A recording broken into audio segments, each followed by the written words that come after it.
Blog Talk Radio. Hey guys, it's your girl Sunny D. Today is February 23rd. We are still in Black History Month, so I hope you guys are celebrating and honoring those people that are currently affecting history for African Americans and those who have made history for African Americans. What else I was going to say? Oh, if you're listening right now, you are on blogtalkradio.com/GFT radio show. If you want to join in tonight's topic, definitely call in. Our phone number is 657-383-1155. The phone lines will open up at 10:15, so if you call before then, just be a little patient with us, and then we'll definitely get you in on the conversation and you can share your opinion. If you're on Twitter and you want to tweet us throughout this show, because we will be live tweeting, you can tweet us at GFT_radio. Now, tonight, as you guys seen all the promotion, it is Sunny's Ladies Roundtable discussion. So, of course, you know the men, J-Ro, shout out to Clint, you guys are not on the line, so I've got two ladies to join me so we can have a roundtable discussion about plethora of topics. But I want to introduce them. First, we got on the line. Now, you want to say hi? Hi, everyone. How you doing tonight? It's going to be a good show. Make sure you call in. Definitely. Kiana? Hi, everybody. I'm Kiana. I'm just here for the comments on child support. I just really want to know what y'all got to say. You starting out petty already, right? You starting out. She's starting out petty, y'all. That's how we do it. I'm petty. We petty. I got a whole, man, we can do that all day. But now, we got a couple of topics we're going to be talking about tonight. But you know how we start the show for this Black History Month. We started off the right way. We honor Black people who have made history or are currently making history. So, of course, we got to highlight who we're going to highlight. So I'm going to let Kiana start off first and list the person that she wants to highlight and give us a little bit of information about that person. Okay. All right. So the person I chose her given name is Eunice Kathleen Wayman, a.k.a. Nina Simone. That's probably what everybody knows her by. She was born, her birthday was actually 2 days ago, February 21st. She was born in 1933 in Tryon, North Carolina. She's a singer, was singer, songwriter, pianist, activist, composer. She did classical, jazz, blues, folk, R&B, gospel, pop music. And one thing that stood out to me was in 1964, she did a song in 1964 called Mississippi Goddamn. It was in response to the June 12th murder of Medgar Evers and the September 15th bombing of the 16th Baptist Church in 1963.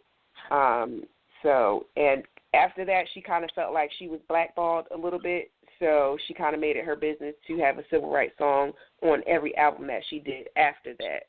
And she did a lot of performances and all that. And she died April 21st, 2003 in France, where she had been since the 90s, I think. All right. I didn't even know that was her real name. That's crazy. I'm glad you kind of did the AKA because I'm like, who? Okay. But I thought I was going to learn about somebody different. But Nina Simone, everybody knows her. Right. That's a good person. That's definitely a good person to highlight. This cat is going to take a shit and smell like ass. And you know what? Just came here, took a shit and left. Like, it smells like it. This is disrespectful. My bad, guys. Y'all know I'm just outburst. Nine, you up next. Okay, I did poet Nikki Giovanni. She was born in Knoxville, Tennessee on June 7th, 1943. Although she grew up in Cincinnati, Ohio, her and her sister returned to Knoxville each summer to visit their grandparents. She graduated with honors in history from her grandfather's alma mater, Fisk University. Since 1987, she's been on the faculty at Virginia Tech, where she is a university distinguished professor. And I just wanted to end with a poem of hers. It's a short poem that I really like. It's called Revolutionary Dreams. I used to dream militant dreams of taking over America to show these white folks how it should be done. I used to dream radical dreams of blowing everyone away with my perceptive powers of correct analysis. I even used to think that I'd be the one to stop the riot and negotiate the peace. Then I awoke and dug that if I dreamed natural dreams of being a natural woman, doing what a natural woman does when she's natural, I would have a revolution. Oh, wow. I like that. I like that, yeah. Yeah, I like that a lot. That's definitely all right. My sister came. She like, listen, my sister. In case y'all don't know, my sister does poetry as myself, and Clint does it too. But my sister does poetry. She goes to a lot of spoken word events and all that stuff. She writes really good poetry, so I'm not surprised she picked Nikki Giovanni. So, but definitely a good person to highlight. I think we all doing ladies, guys. I think we're all doing ladies. Yeah, so, ladies, right? We doing it. It's a ladies roundtable. Why not highlight some ladies in Black history, right? Right. Mm-hmm. So y'all know I'm up next. The person I chose to highlight is Daisy Bates.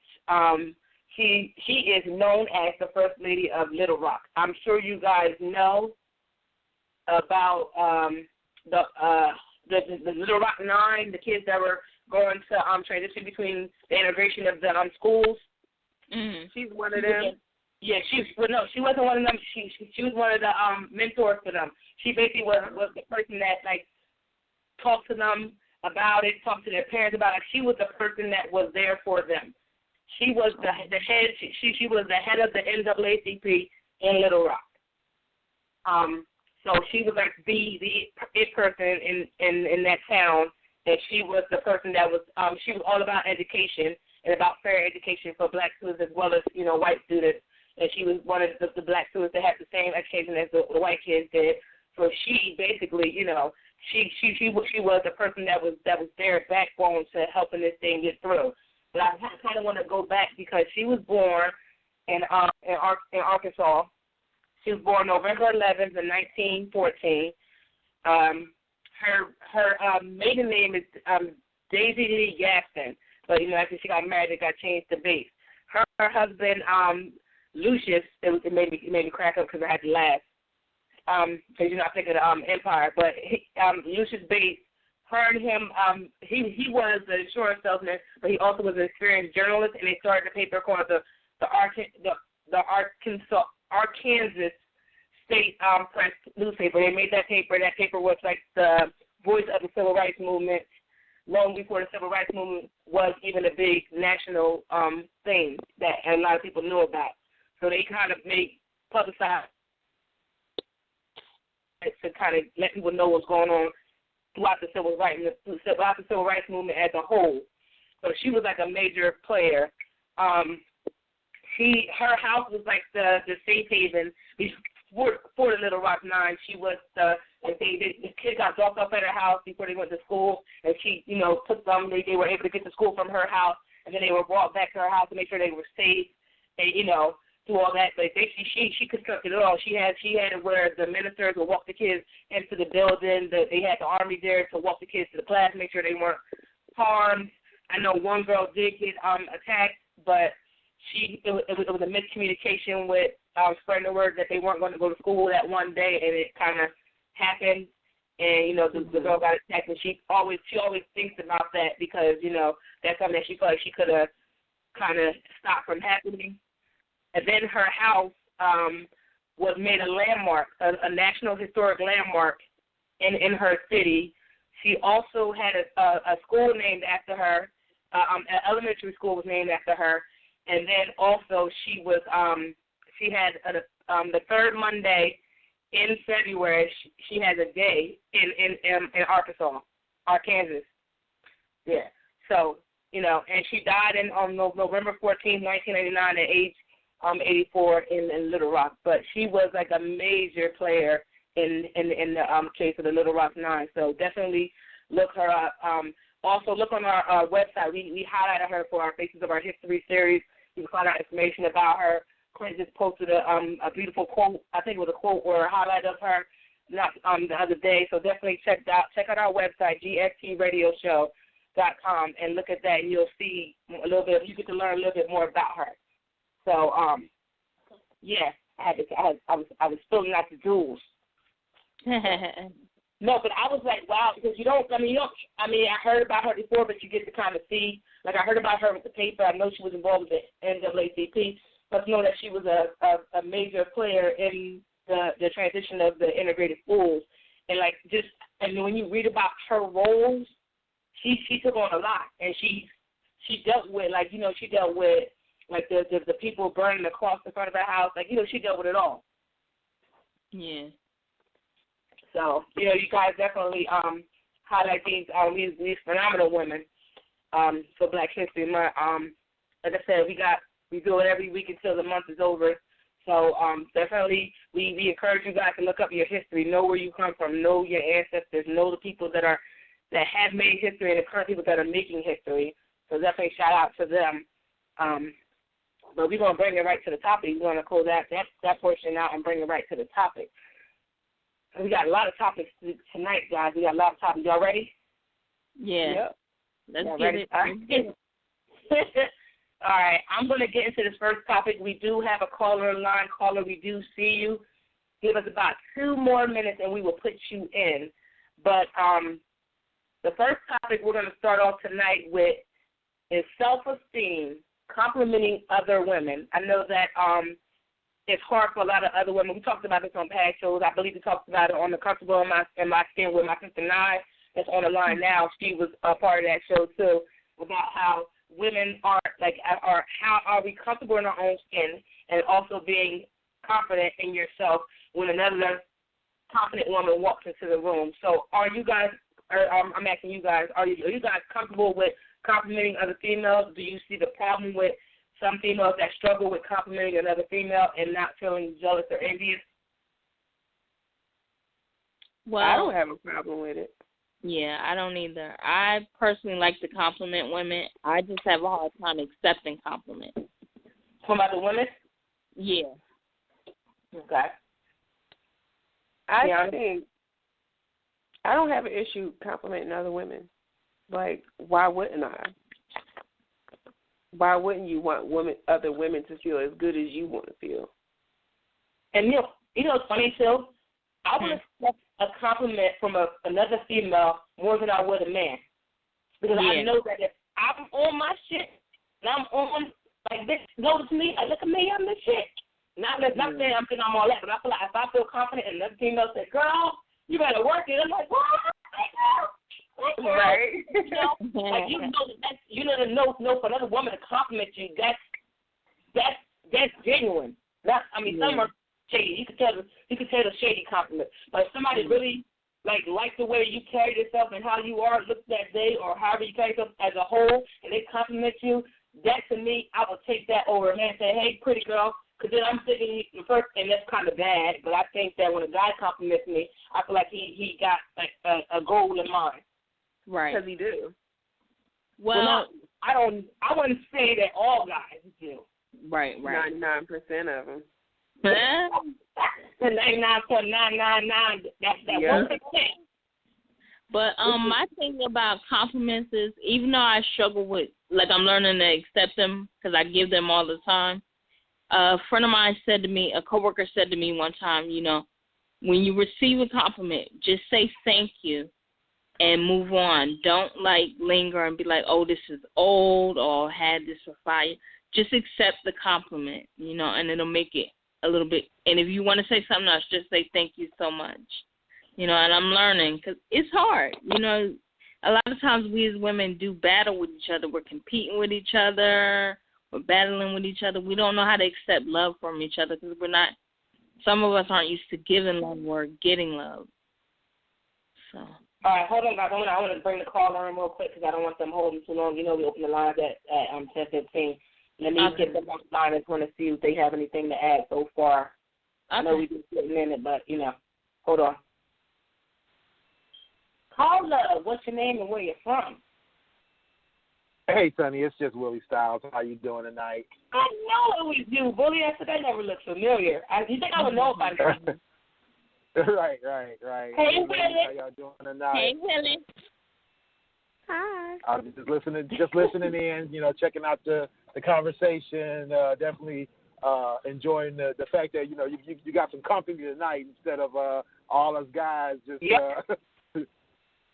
on the line. Y'all cut me out of the conversation. I know.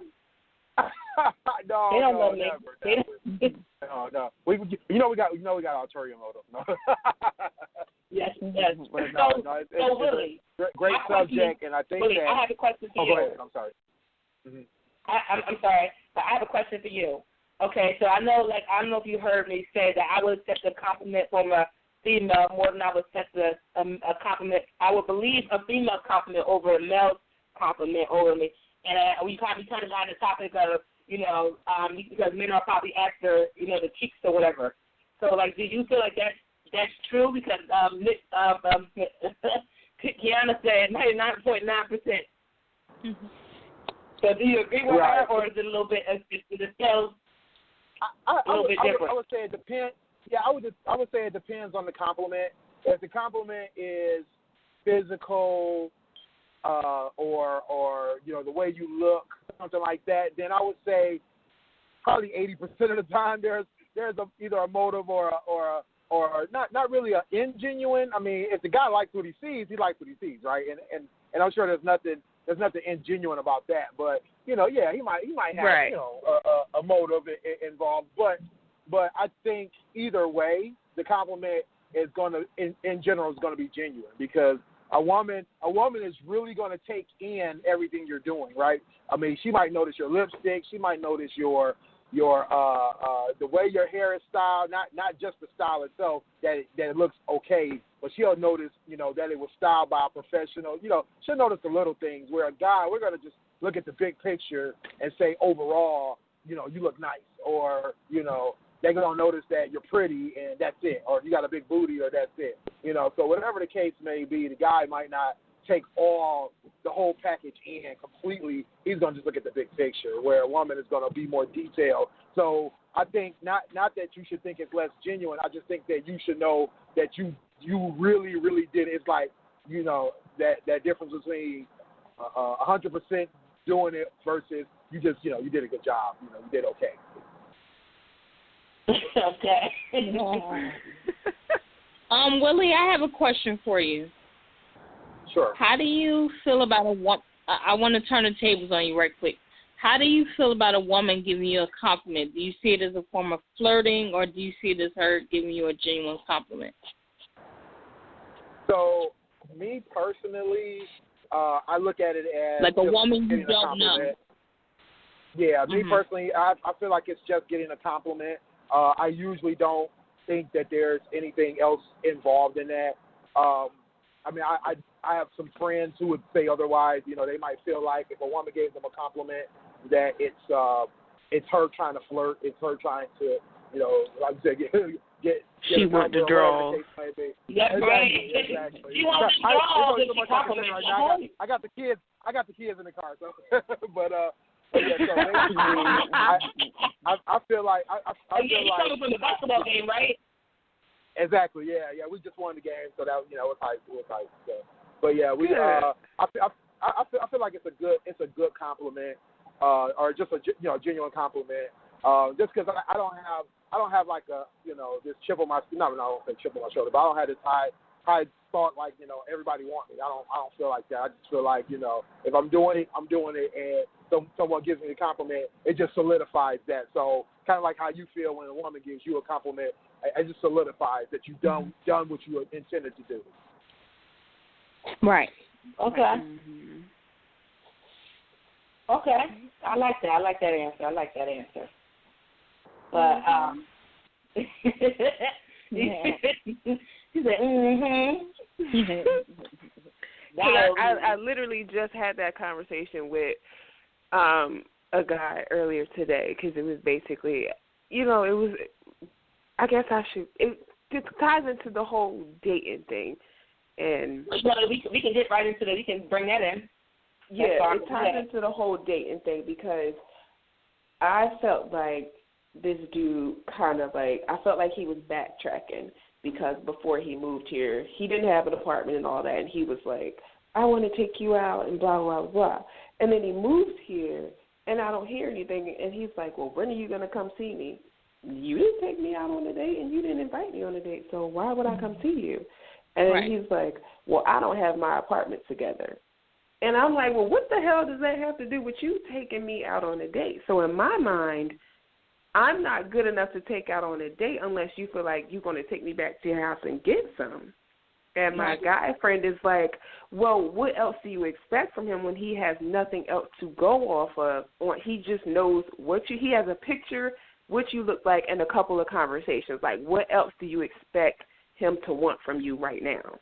Like, you have to, even if he's thinking in his end game that maybe he might want some, that doesn't mean you have to give him some. Like, you can still go out and see where it goes. He's like, don't just shut it off immediately because you feel like he want to smash. So I that's why I said 99% of them do, because they do. I mean, not saying that it's necessarily a bad thing, but they do, because that's what you see. Men are sexual creatures, and the first thing you see is, especially if she has big boobs, like, you're gonna notice that stuff. Yeah. I think that my thoughts on, like, with dating guys and stuff like that, I think that we as women sometimes we feel like a pressure, and it might be the type of guys we are dating, or the type of guys that we are picking, or maybe they just the wrong type of guy, period.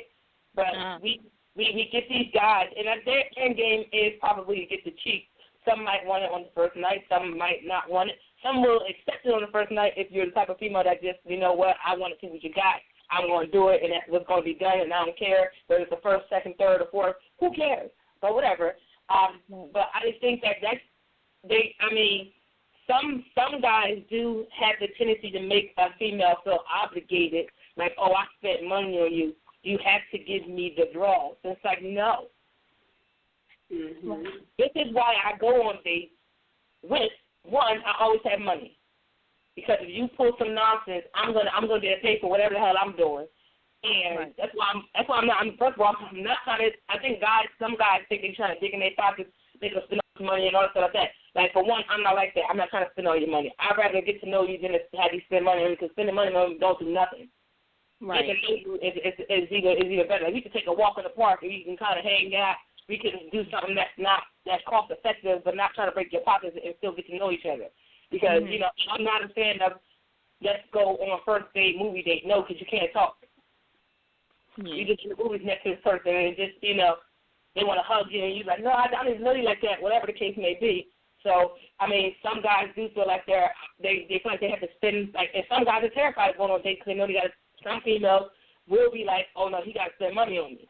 Like, there's a lot of females that are like that, look, if you don't spend a certain amount on me, you ain't even worth it. It's like, I ain't trying to break it. Like, not all females are like this one particular female. That's the type of female. If you dating somebody, you flashing money all the time, and she wants to spend money on her, you saying she a gold digger, stop flashing. You flash your money out. You flash your money from the jump. Well, that's like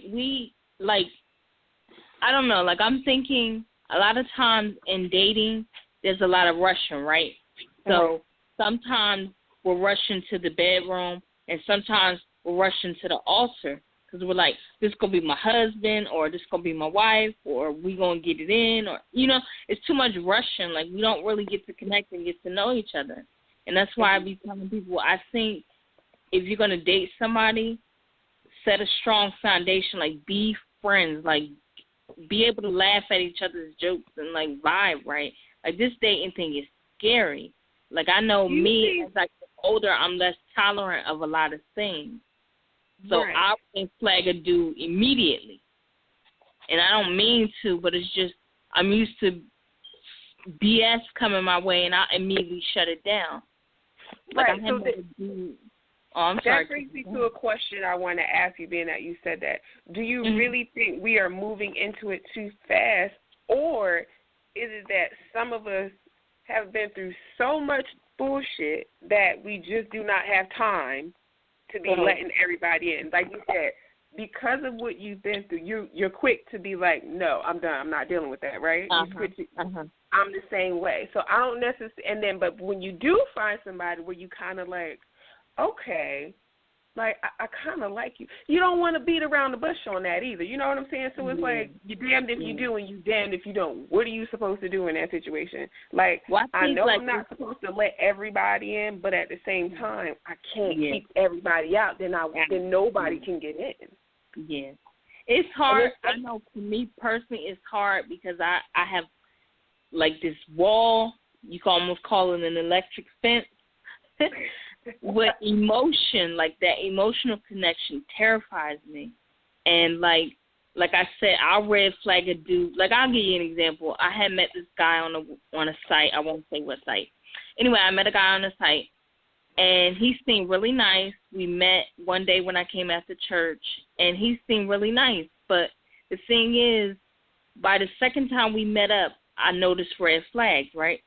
So I'm a stickler about time. He was always late to come see me. He'll give a time he'll come, and then he won't come that time. He'll come like 2, maybe 20, maybe an hour later. So I noticed that right away.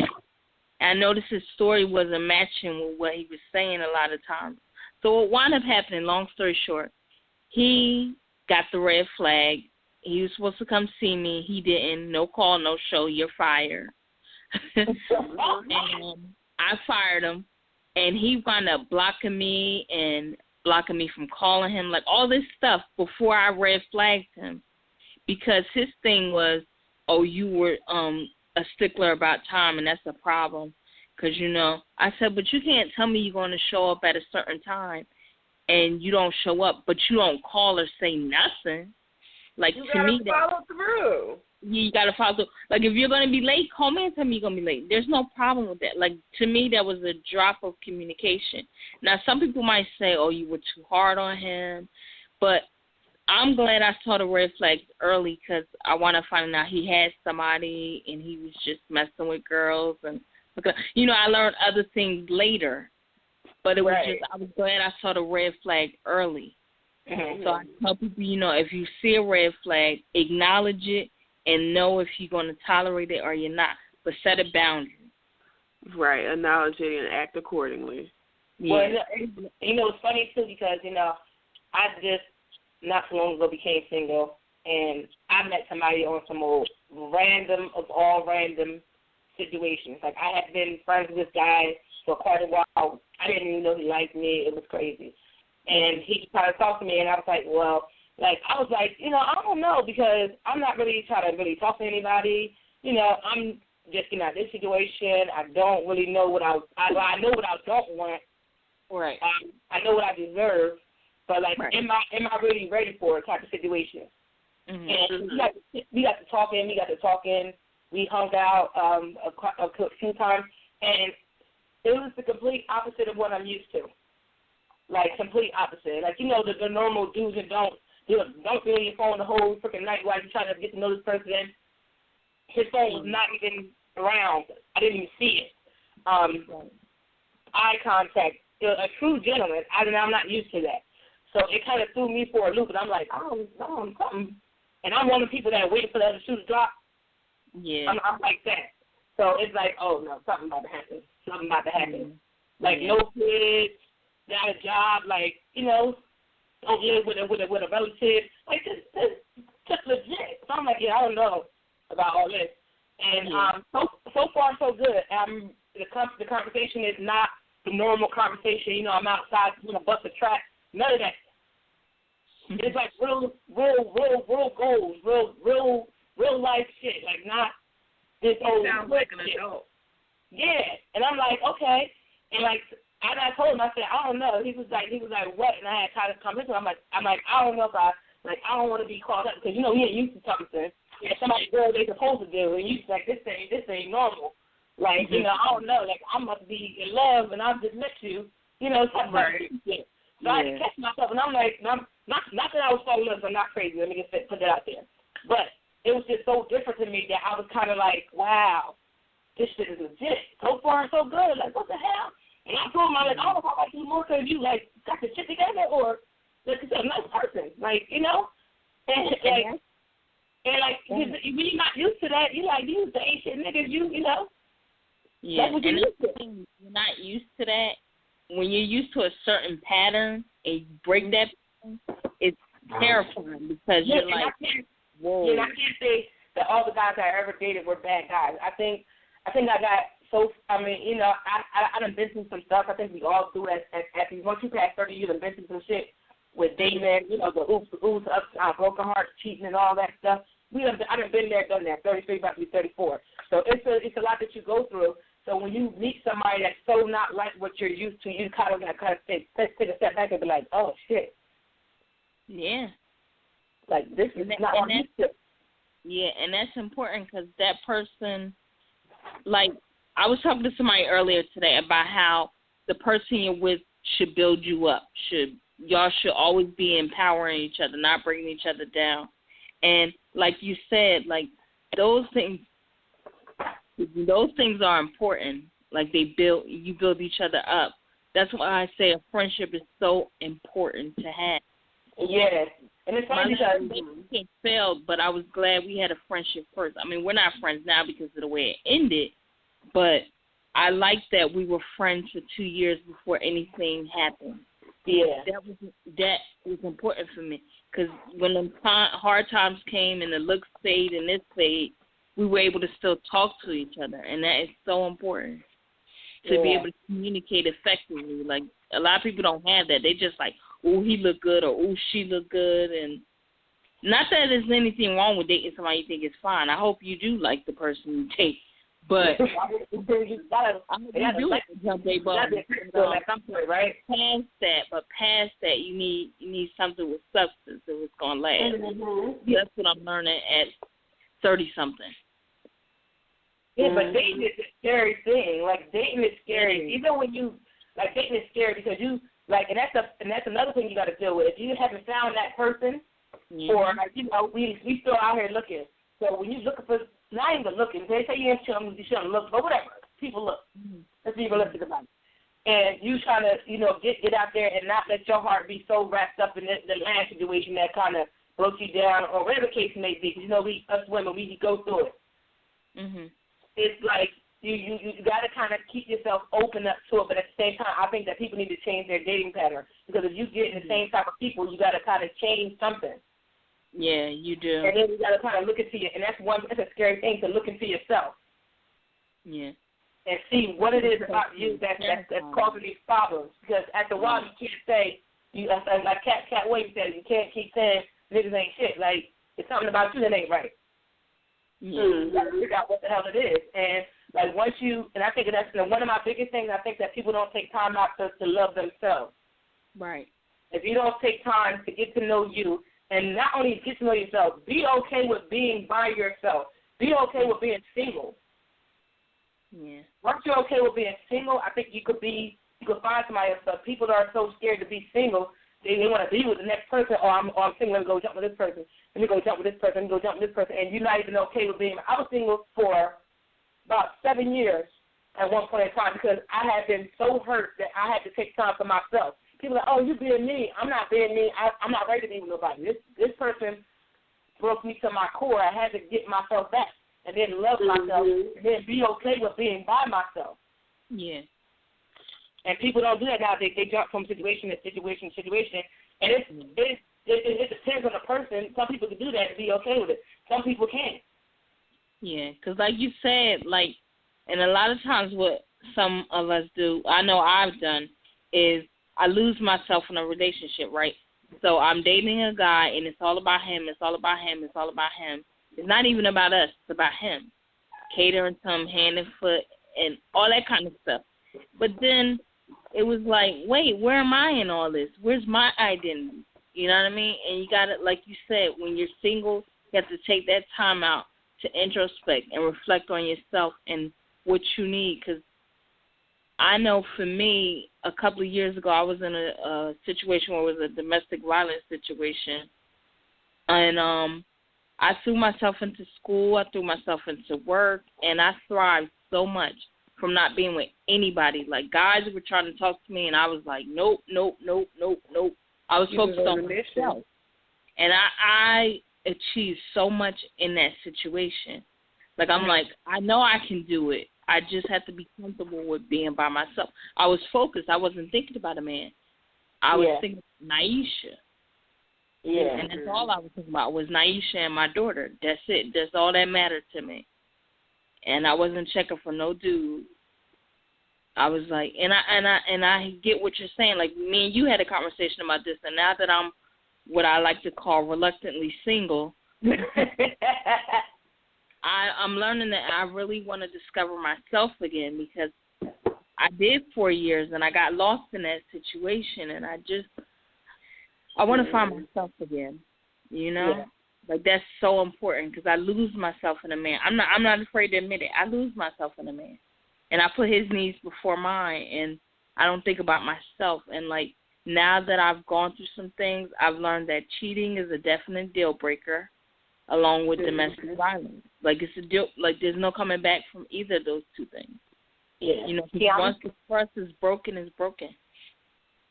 Yeah. Kiana? Yeah. It's, look, I don't even know what to say. I just know my dating life is all screwed up. I don't know if I'm coming or going. I can't deal with this, so I kind of like, I'm done with it right now. Mm-hmm. I can't.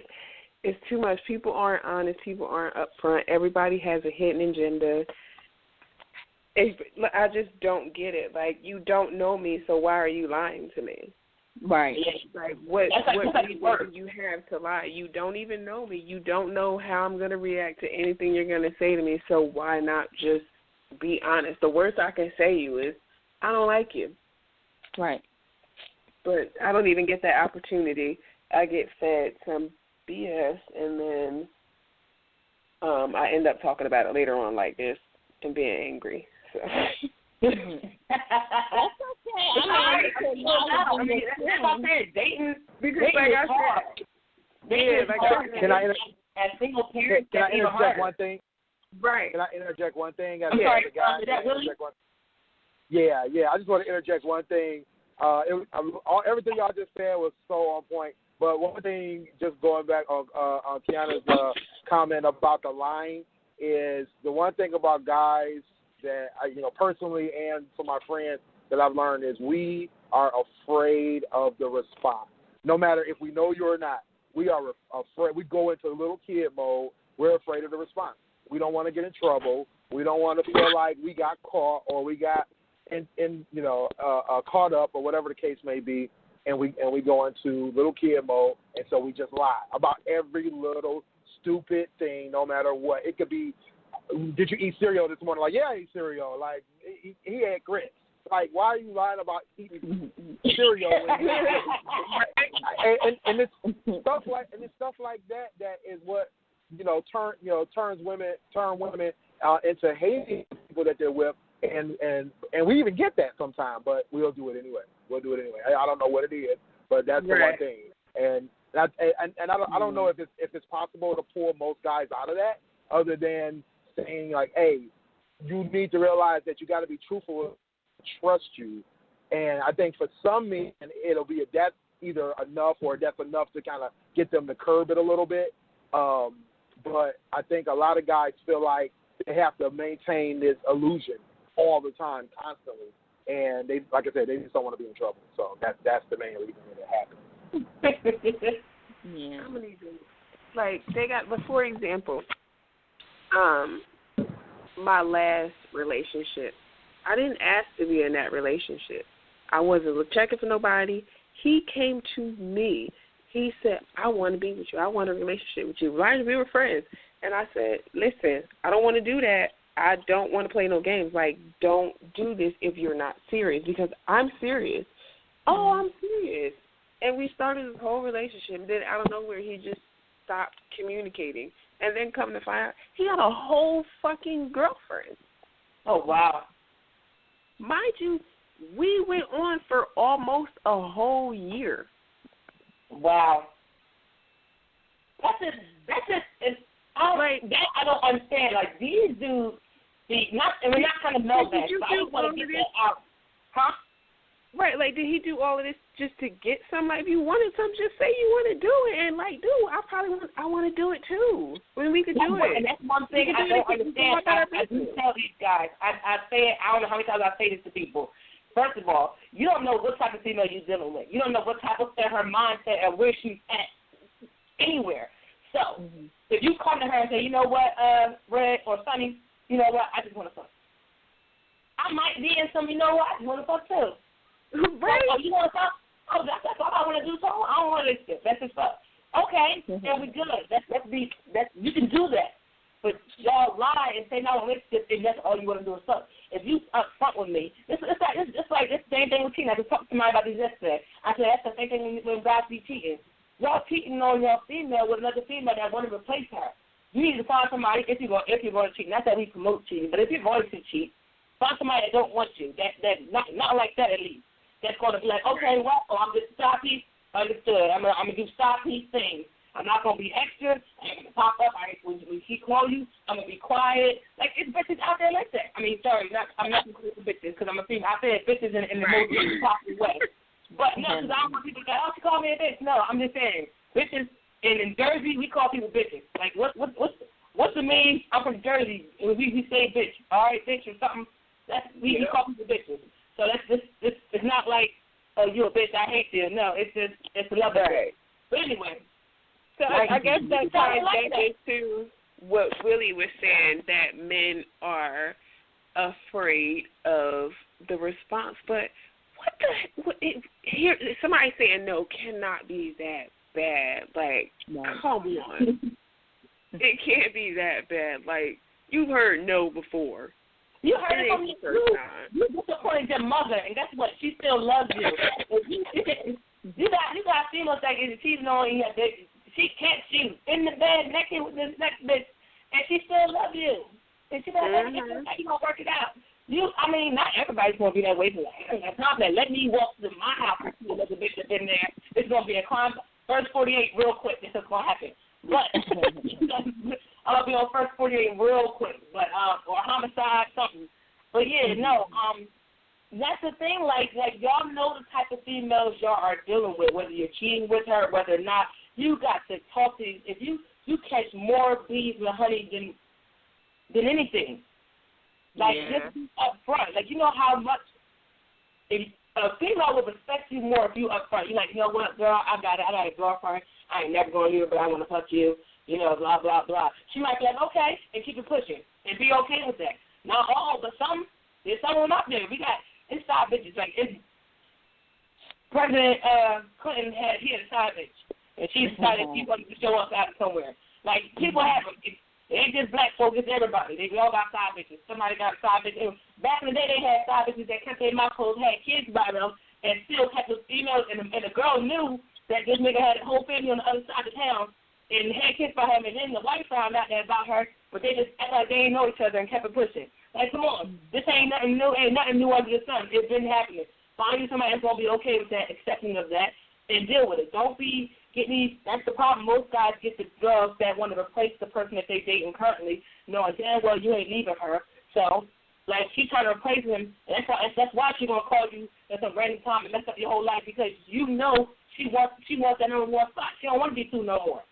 Find you the right people that's okay with being number two. It's something out there. Trust me, it's something out there. I was one formerly. I'm a formerly side bitch. I was one for a good minute. I've accrued. I've announced my claim, and I let it go.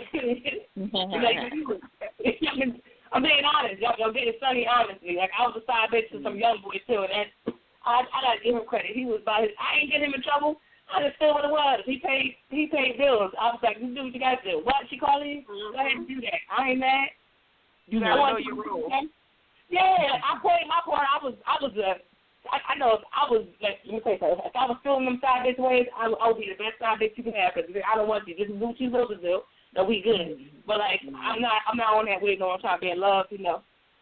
Right. So, but yeah, I want to kind of move up the topic because we got so many other topics to talk about, and it's kind of closing us towards the end of the show. But we get right into the child support, because, you know, that's been a topic that we got some tweets on about how it's going to be a male bashing, oh, my God, blah, blah, blah. I actually had one dude I know, Tory, he hit me up and he was like he was interested to kind of know what would be our pros and cons of child support. So I'm going to start this off with 9. What will be your pros and cons of child support? Well, I can only go on my case basis because I don't want to generalize. But for me, I mean, it helps, the money helps or whatever if you get it. But my thing was I didn't want to go to child support on my daughter's father. I just wanted him to spend time with her, you know what I mean? Like, I'll take his time over money any day. Like, I don't need your money. Spend time with your daughter. Build with your daughter.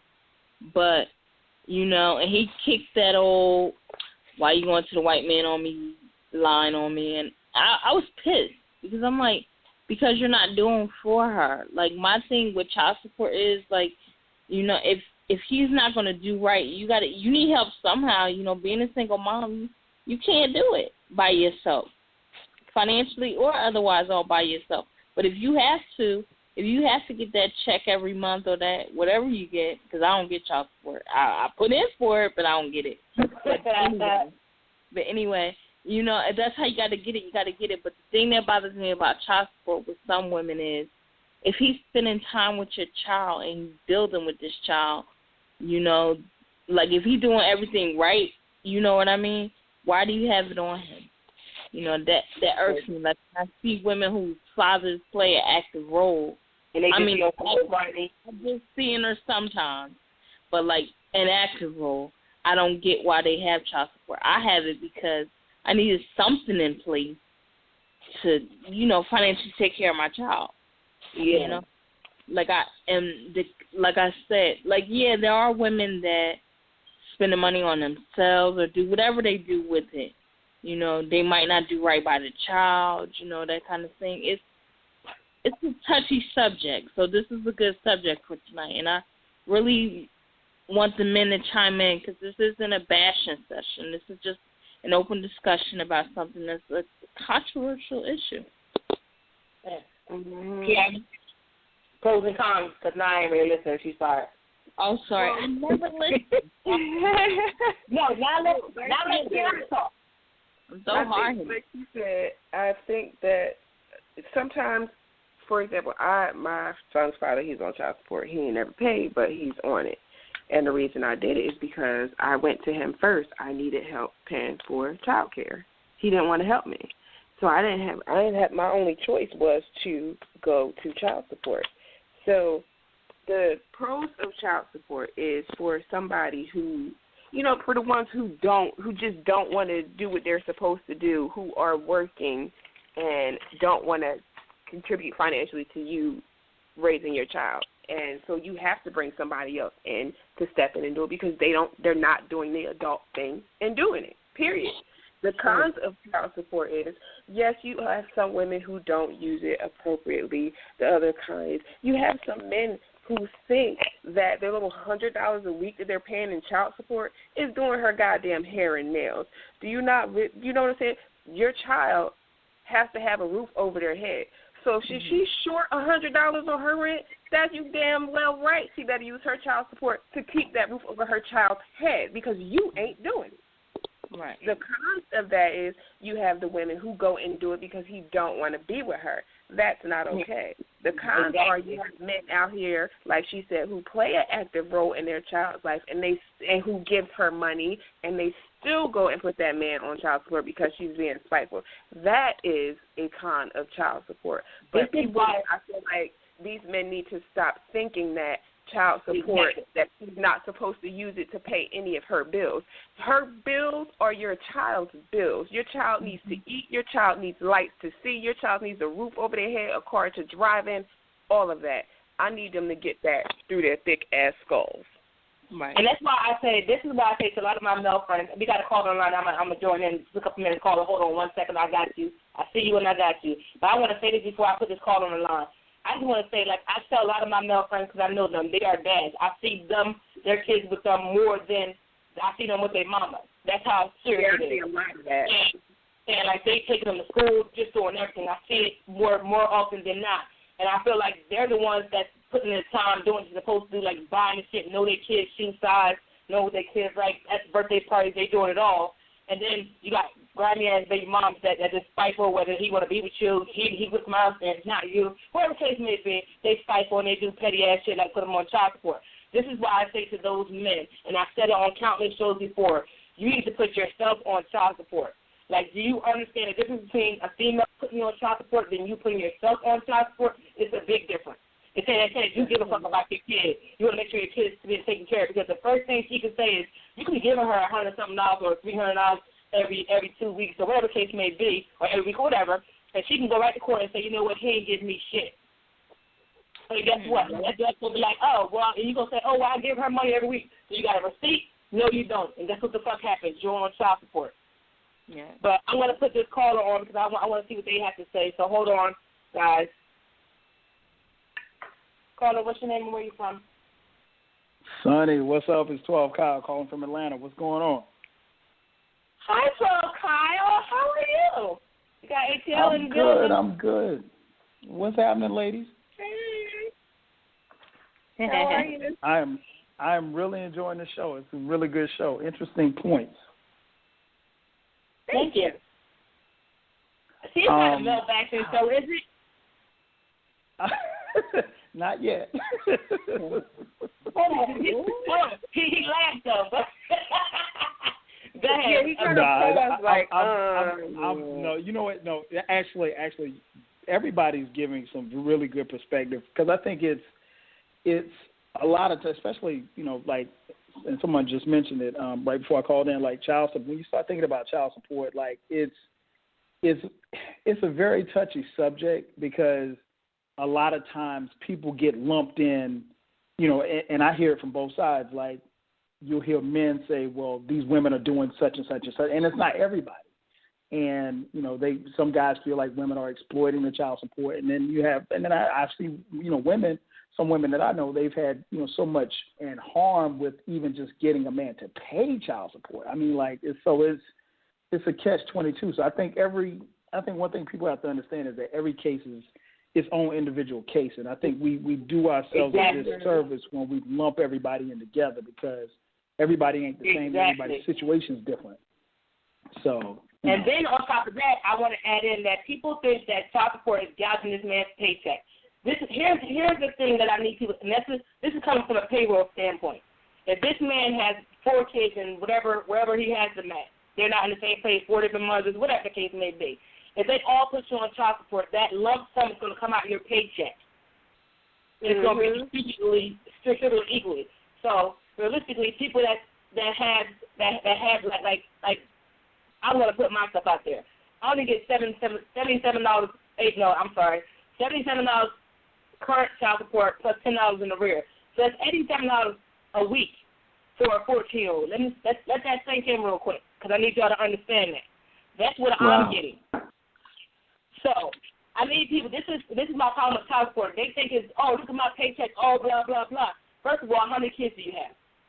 Because that's what I want to ask first. First of all, what they need to realize is, yes, you made child support, but what that custodial parent doing far outweighs that little bit of money that you're paying, because that custodial parent by the court is responsible for 80% of that child's care. So you can take your 20% and kiss my ass with that. Oh, shit. She said that from her soul. Wait a minute. I work at welfare, and I know that, so I know a little bit more about it and dealing with it myself. Like that, this child support that these people getting is minimal compared to what these mothers are coming out of pocket and paying. She got 3 kids. She need a 3-bedroom house. That's gonna run her $1,300 a month. Who's paying that rent? Who's paying that rent? Right. You only giving her $100 a week. She got 3 kids by you. What is she gonna do with $400? She can't feed them with it. She can't pay her rent with it. What's she gonna do with it? Right. And you complain about giving that up. Like, don't you want to contribute to making sure your kids are okay? Like, I don't understand the big issue with that. If you feel like child support is taking too much, work harder, just like she got to. Because when your baby's sick, guess who ain't going to work? Her. Yeah. Exactly. Work harder. Exactly. I can testify that, because I'm just the next 2 weeks is the first time I'm going to see a whole paycheck and God knows how long. Because I've been taking off every day for my son. Now, his father is not on child support. This is where I found it out. Because, listen, his dad's not on child support. My daughter's dad is on child support. And there's a reason for that. But hold on, guys. We got another call. I want to get this person in real quick. Hold on, Kyle. Okay, yo. Okay. Caller, what's your name and where you from? My name is Frank. I'm from Jersey. Hi, Franklin? What's going on? That's not my name. What's going on? No, How you doing? I'm making sure I said Frank. You said, I'm sorry. But, what you say? I was just listening to some of the comments on the child support. When my wife and I got divorced some years ago, I took my children and raised them myself. And then I heard the young lady about making sure that there's a roof over the child's head. Well, I mean, you got to have a roof over your head anyway, so that's kind of a moot point.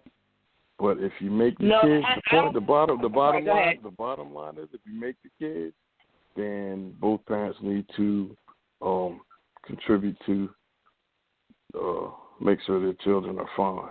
Simple as that. But I raised my kids and I didn't ask their mother for anything, So, and I mean, it's a lot of females that do that as well. I see that a lot with men who have their kids and we had four children. I had 3 boys and a girl. One of my sons is handicapped, the other 2, and my daughter are put through school. So, and like I said, I didn't ask their mother for anything, but she was part of their lives, still is, and we get along fine. But I didn't need any of her money to take care of my children. If they go stay with her or visit, then she could do what she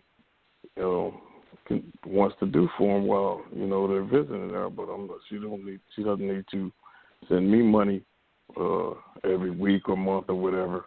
Now, I understand that with single mothers, it may be a little different. First of all, how the world is that women don't make as much as men, so. But if you make children, so my question to you, Franklin, is I have a question for you.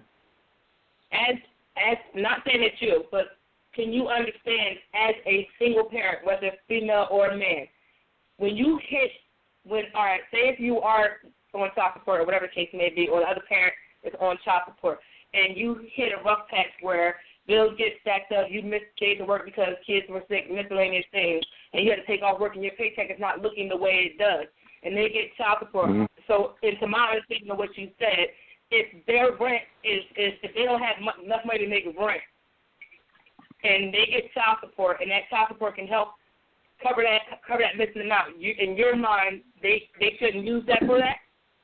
No. That's what it's for. That's what it's for. I agree with that point. I just I thought he was saying that too. I was like, what? Yeah, no. Okay, I just want to make sure. I heard you. Well, you know what? Let me be I honest. agree with that point. I mean, yeah. I'm sorry. Go ahead. I just wanted to be honest about something. I'm not gonna lie. When I had my daughter, I was 21 at the time. And when I put child support on her father, I did it for 2 reasons. 1, I needed money to take care of this child by myself. And 2, I felt like I needed to hit him where it hurts, and where it would hurt would be his pocket. So maybe, just maybe, I was being a little petty Betty about it. I won't deny that. You're honest. I won't deny that. That's the only. Yeah, but I haven't ever gotten a payment. Mm-hmm. I haven't ever gotten a payment of child support. Go ahead. The only issue I have is some of the vindictiveness. I worked saw a lot of the court cases and things going on, but if you need it and you're supposed to get it, that's what I'm saying. If you need it, and you're supposed to get it, then you deserve that. But people, there's been a lot of people that's been abusing it and that hurts the people that really need it. Right. You know, I just want to say this. I just want to say this real quick.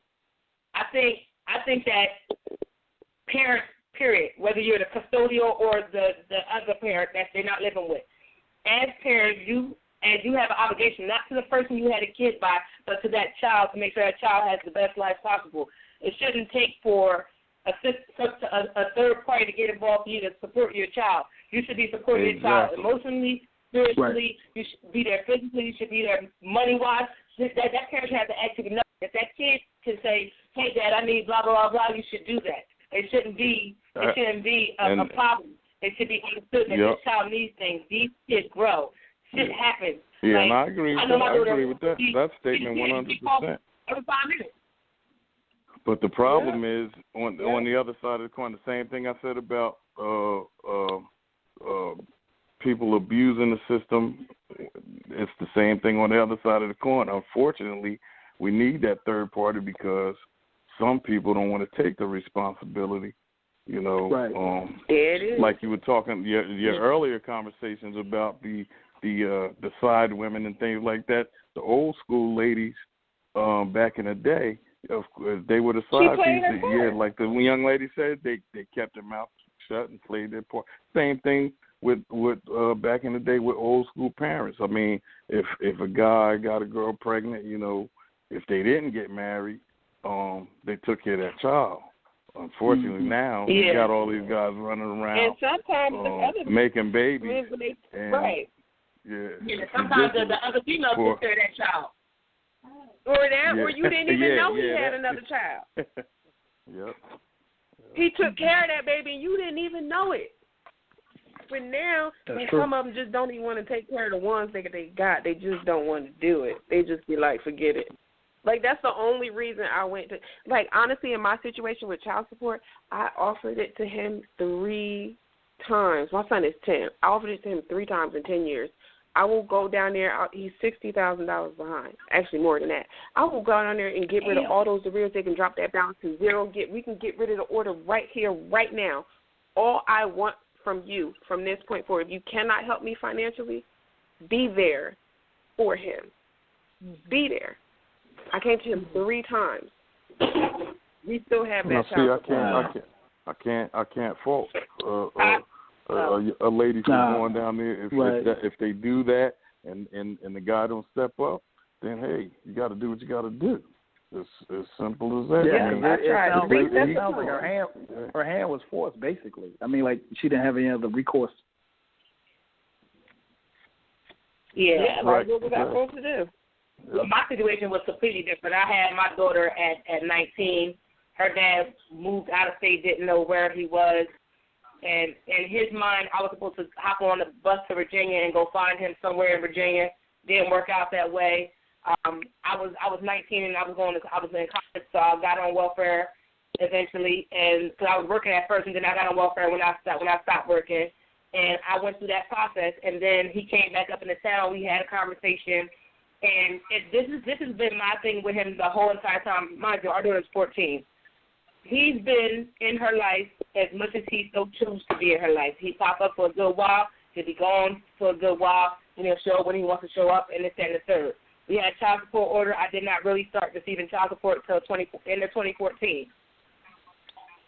It showed up sporadically. I never depended on child support because it showed up when it got good and goddamn ready to show up.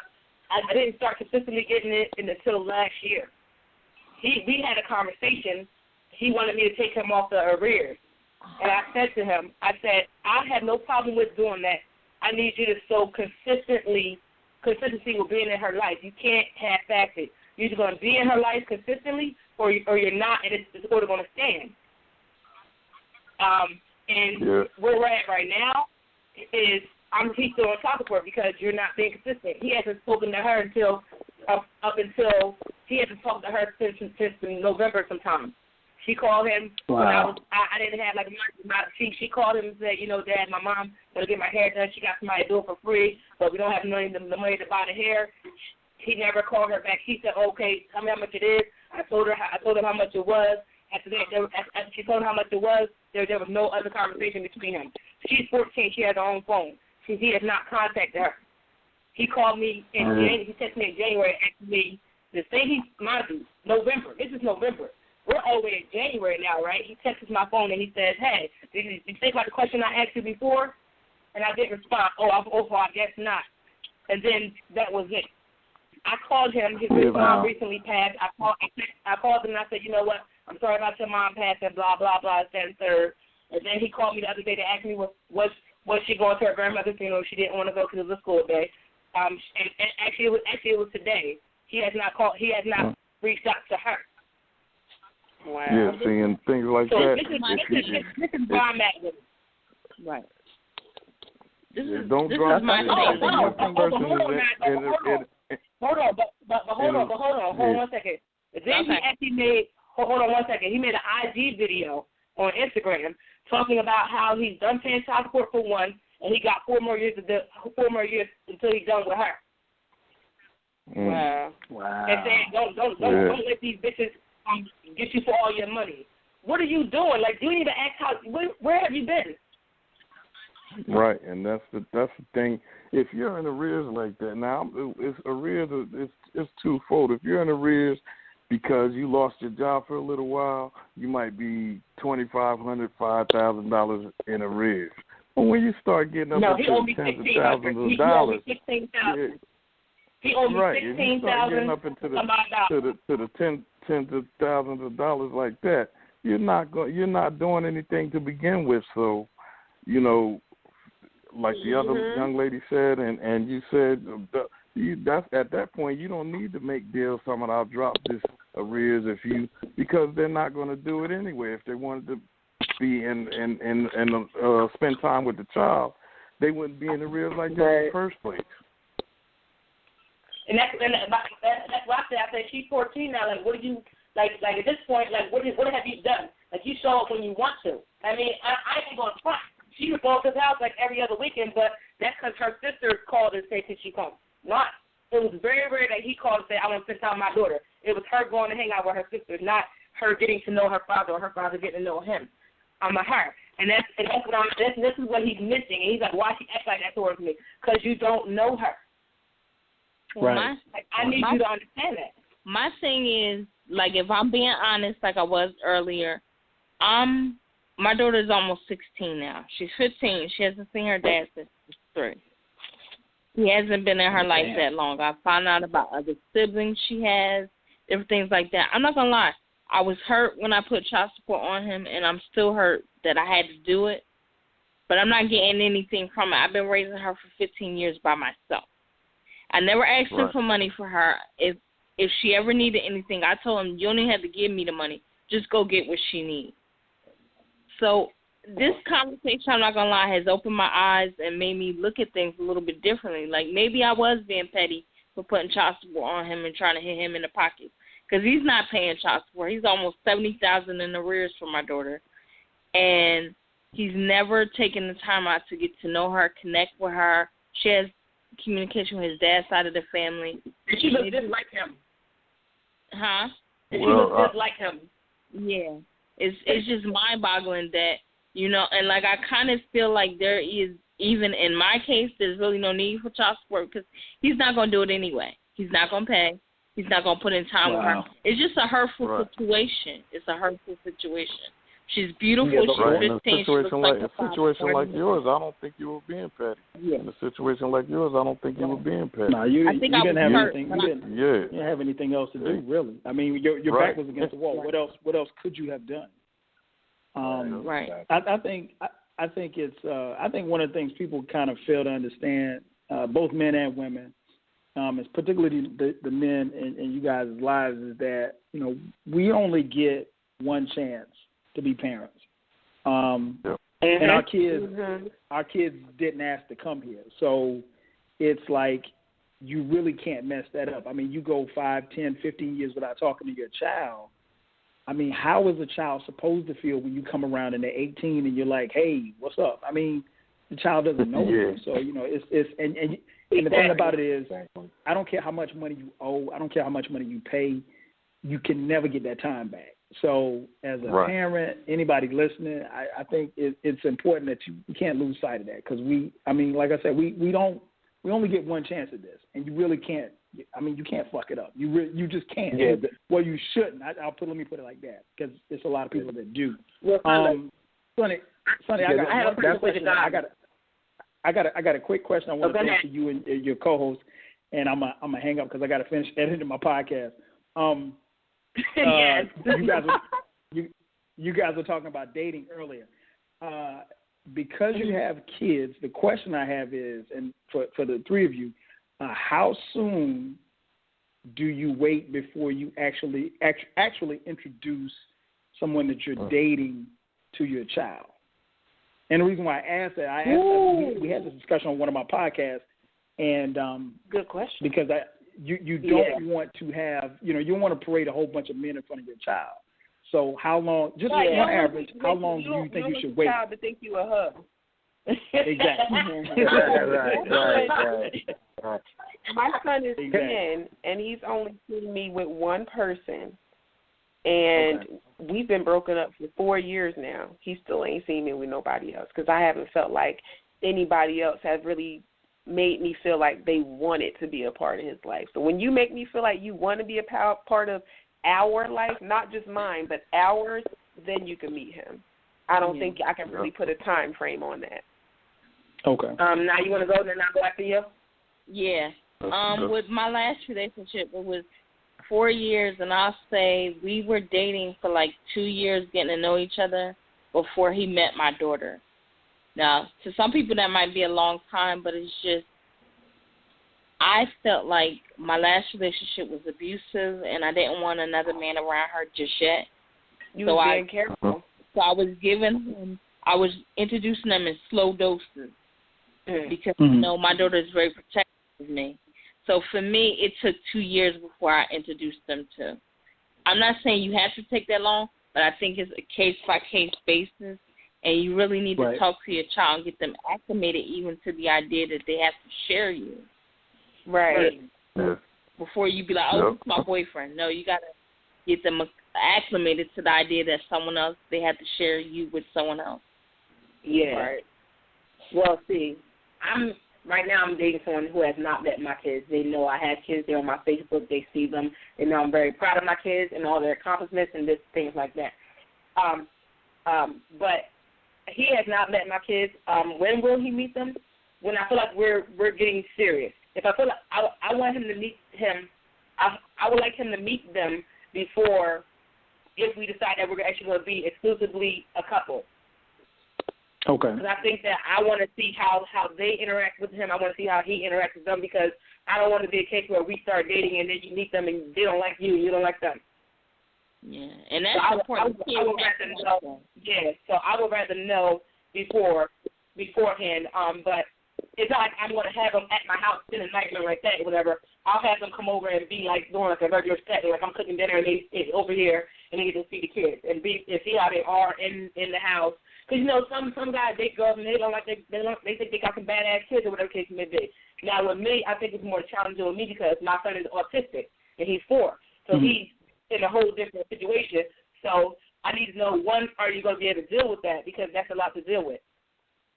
Right. And then I got a teenager that has an attitude every 5 seconds. So I'm right in the cusp of, I got like almost terrible things going on. And then I got a girl that wake up with an attitude. You ask her to take good morning, she got an attitude. So, I got that's important for the kids. I want them to be able to, and I want them to be able to see them in their true selves and say, okay, now I feel like, especially with my son, that's a challenge in itself. And he's very dependent on me, so and he thinks I belong to him.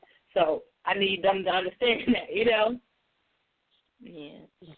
So I don't really know at that's that definitely time. huge. Yeah, that's.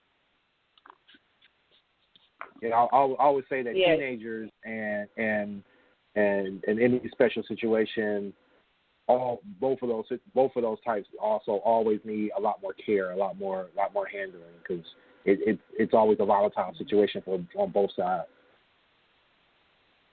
Yeah. Like I know with my teenager, her and my boyfriend at first did not get along. She was not feeling him because she did not want to share. And I had to talk to both of them separately. Like, listen, just, you know, I had to tell her, you know, he's a part of our life. I really care about him. I care about this person. I want you to like him. But if you don't like him, it might take you a while. You know, I didn't, like, force feed him to her, so to speak. Right. And I let him know that, you know, she's used to it being just her and I. It's been her and I for 8 years, you know. So it's not easy for her to be like, okay, all right, cool, he cool. No, it took a while before they actually got along, because it was so frustrating. But it was important to me that she liked him, because I didn't feel comfortable dating somebody she didn't like. Like, that's a big thing with me. I want my daughter to like the man I'm with, because our relationship is very important to me, and I never want her to feel like, oh, you're choosing a man over me. I want her to know the only person that comes before her is God. That's it. The only person that comes before her. Anybody else, they'll be all right. Yeah. But that was hard. That was hard. And it's hard with teenagers, because teenagers don't like anyone anyway, and especially girls. Because I have 3 boys and a girl. My daughter is the baby, and she's very protective of me. But and the last person I dated, she wasn't feeling at all, and you know, and then and also. And but she was right too, because my mother didn't like her either. That was important too. So.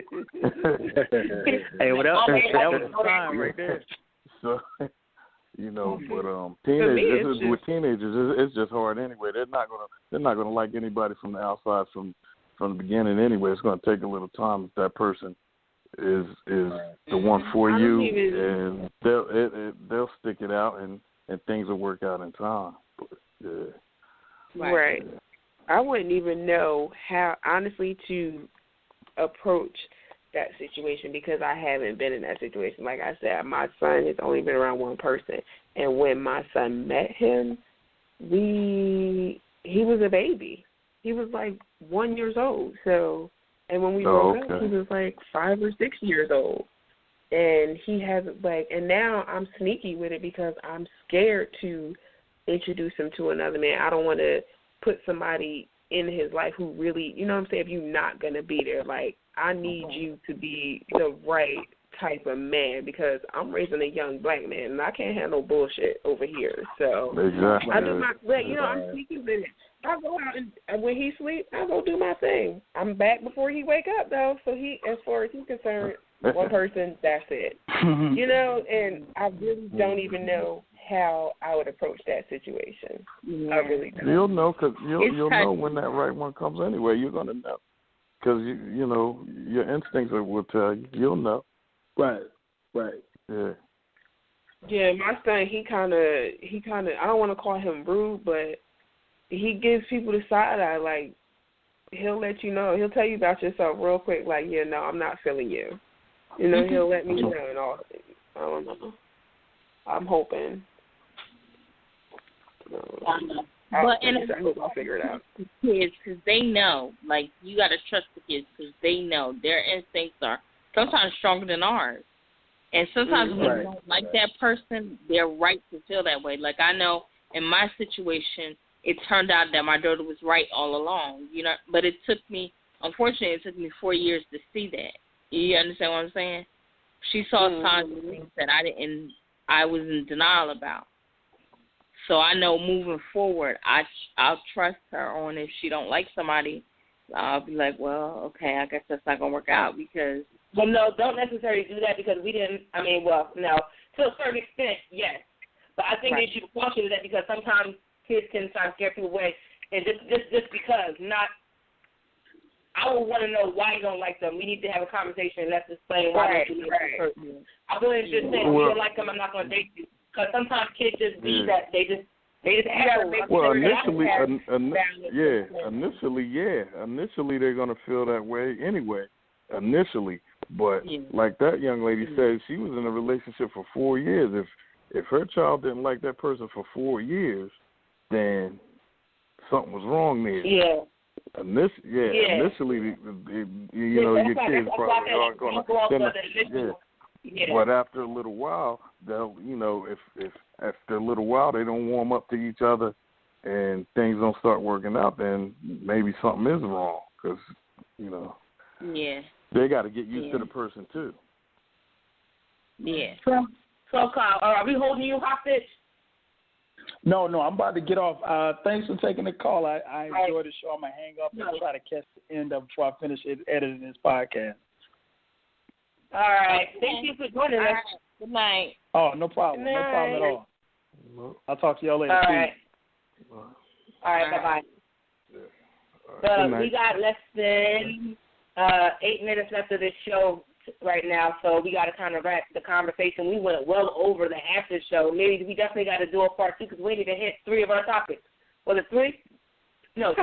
we need to hit 2 of our topics, so we definitely got to do a part 2. We're going to have to let the fellas do their part, and then we got to come back and do ours. Good night, everybody. Okay.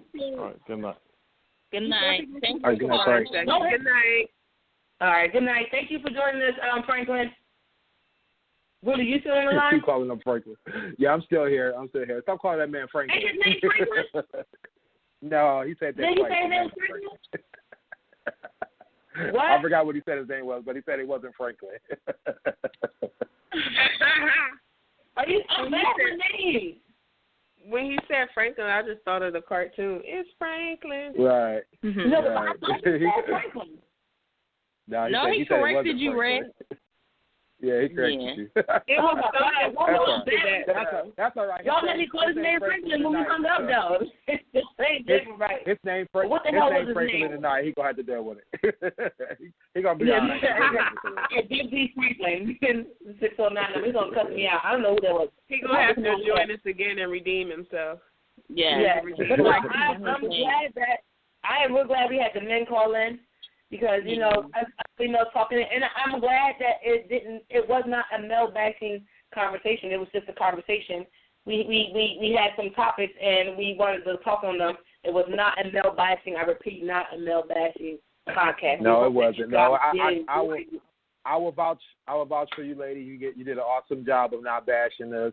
I was about to bash some men on the child support thing, but you know, we it got hold on, guys. Hold on. I'm going to make sure I said the name right. Hold on.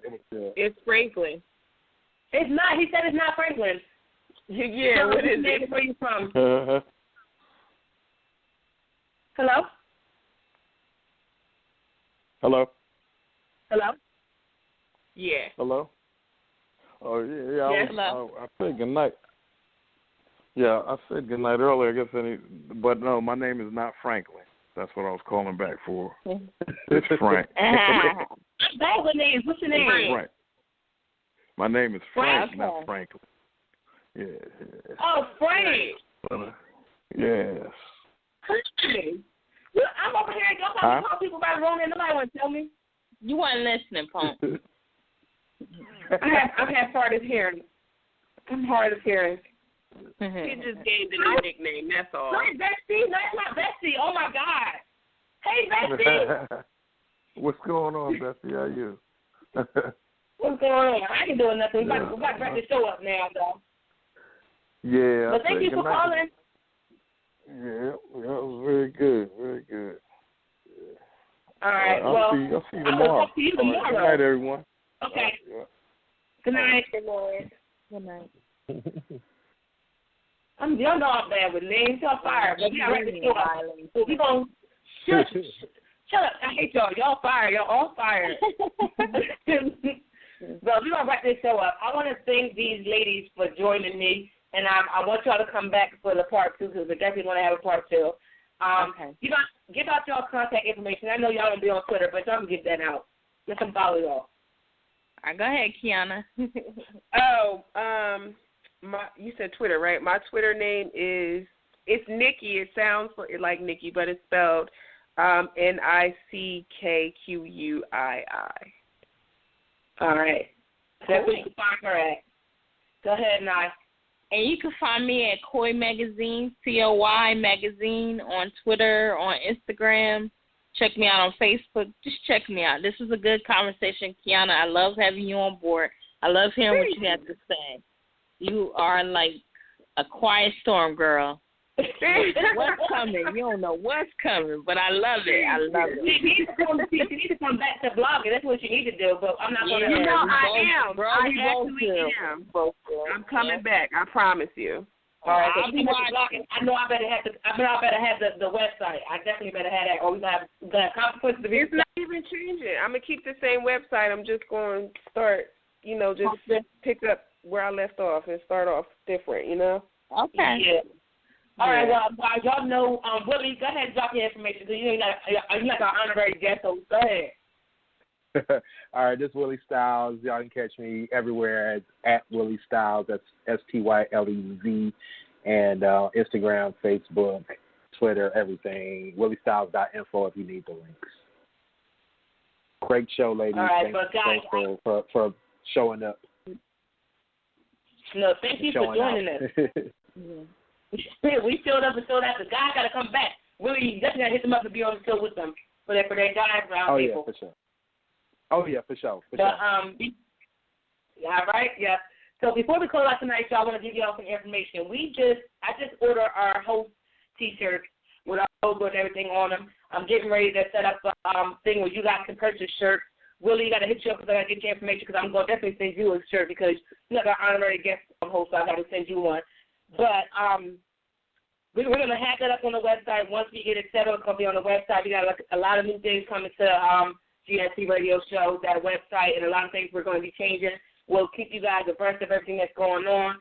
Check out our website, GST Radio Show I'm going to say the whole thing, GSTRadioshow.com. Follow us on Facebook, GST Radio, and on YouTube, GST Radio. Follow us on Instagram and Twitter, GFT_radio. Follow us there. Definitely look me up. I am Sunny_D. Instagram, Twitter, Snapchat. You can find my blog, unreservedlyme.wordpress.com. I'm on there always. Follow Clint at East Trenton Groomy on Twitter. King's Truth. What is he at? King's Truth on Snapchat. And I got to look him up. Or go to our website, matter of fact, and look the tab for the host. All our information is there. JBro609, he gets social, he everywhere. So I got to do how Clint would do it. I'll see y'all in 7 days. Good night. Good night. Good night. Good night. Bye, guys. Bye. Get in line, ladies. They're going to kill the love of my life. Casey! If I don't go back to what I was doing. Our line of work is quite brutal and quite ruthless. How far would you go for love? You steal truck, bring it to me, then you make your money. Is it dangerous? Of course it's dangerous! Nicholas Hoult, Felicity Jones, with Ben Kingsley and Anthony Hopkins. All this trouble, all this pain, for love. Collide, now playing. Rated PG-13, may be inappropriate for children under 13. They're going to kill the love of my life. Casey! If I don't go back to what I was doing. Our line of work is quite brutal and quite ruthless. How far would you go for love? You steal truck, bring it to me, then you make your money. Is it dangerous? Of course it's dangerous! Nicholas Hoult, Felicity Jones, with Ben Kingsley and Anthony Hopkins. All this trouble, all this pain, for love. Collide, now playing. Rated PG-13, may be inappropriate for children under 13.